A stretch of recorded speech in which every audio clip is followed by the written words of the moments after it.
This is a short demonstration of the automatic failure detection system to make an automatic voltage regulator system for a generator with 2 AVRs, also a redundant system. This is the main AVR and this is the standby AVR. This is the AFD, the automatic failure detection, which detects a fault in the system and switches over to the next AVR. This is the AVR assistance. It shows you some signals from the AFD, from the automatic failure detection. These are the two main loops in which you get upon starting the system. This is the generator voltage. I start the prime mover first, and upon revolving generator I can switch on the power supply 24 volt to the system and then the system will start. You will see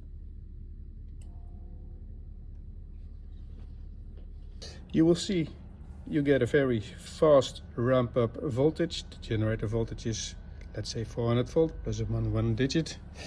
The two AVRs are blinking. The two LEDs on the AFD are blinking. That means that the AFD is standby. The protections are not switched on. It's off, so it is without protection. The only protection which is always there is the over voltage level 2 protection, which will react always in any mode of operation. Now we are automatically in the system with disabled protections. We are in the main loop. We can switch over manually to the standby AVR by pressing the switch, making a contact.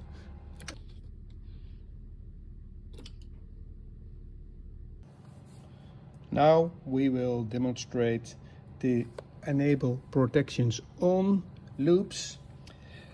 If I switch the protections on, if I enable the protections, the contact, then the protections will get on. That means that the AFD is active with the protections for the main AVR. The main AVR is on, it's 400 volt, 399 point. Okay, that means the main AVR is on and the automatic failure detection is watching what happens with the voltage in the generator. I will create a fault, I will increase the voltage, then you will see over here that on the AVR assistant that this is an increasing time, and after the time has passed the AFD will switch over to the standby AVR. I increase the voltage, I do it myself, so I am making the fault myself. There it starts counting. That's indicated by the AFD. The number of blinks is indicating which fault it is. You can also look into the AVR assistant and it says over voltage level number 1. This was the fault. It switched over to the standby AVR and the standby AVR is the 410 volt voltage. The fault will be stored in the AFD and can only be resetted if you go back to a position that you manipulate. You cannot reset it as long as you do not have the other AVR available. So we are switching over to disable protection.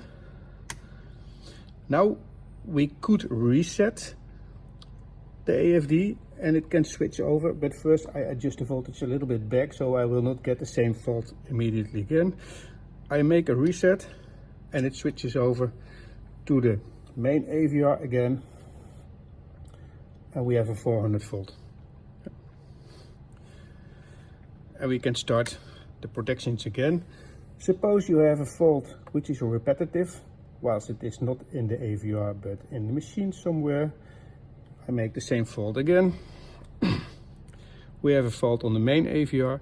It switches over to the standby AVR.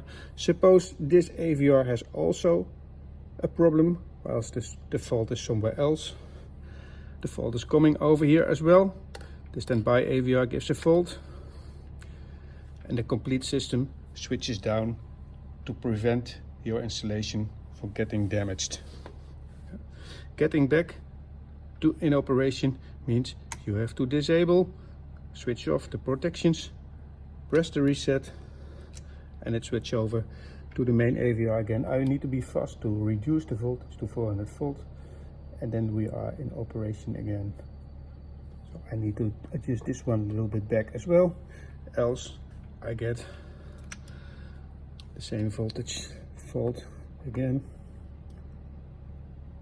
I do this in protections off, so I can adjust this to 410 volts, and now I have both AVRs standby again. On the AVR assistant you can monitor whatever signals or status is available on the AFD, on the automatic failure detection. You can scroll through it by pressing the buttons. These are the active faults which will I show you. This is the stored fault which might have happened, and these are the contacts. I will make a fault for you to show you how it looks like. Make an over voltage, and as soon as the over voltage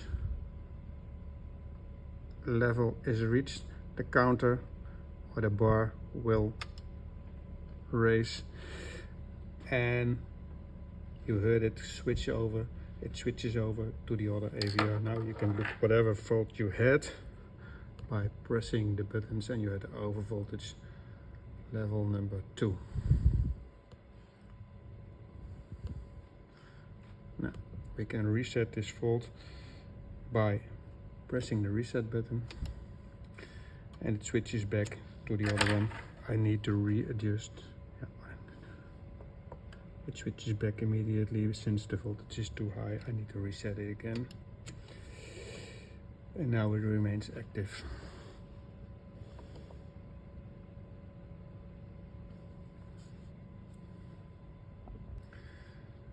Adjusting the thresholds and timing for the faults detection, the automatic fault detection, goes via the same unit. It is in advanced mode. You can read the settings, and if you have them you can browse the settings, and here you see all the variables all the parameters which you can change. Just change, for example, the threshold for under voltage number 1. You can increase it and say, okay, I want this level already, or I want the AFD to trigger on 390. You can change it, go back.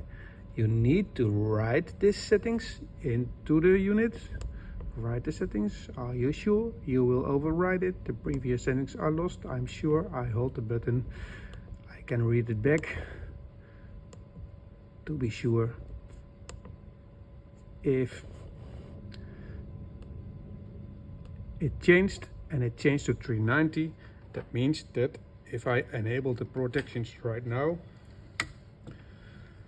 I enable the protections, I can check this by looking it into process variables. Okay, I enabled switch 3 and switch 3 is enabling the parameters, the protections. I can decrease the voltage, or I will show it to you over here. I lower the voltage to a level where it starts to count. It starts to count, and after 5 seconds it will activate the AFD, and it switches over to the standby AVR.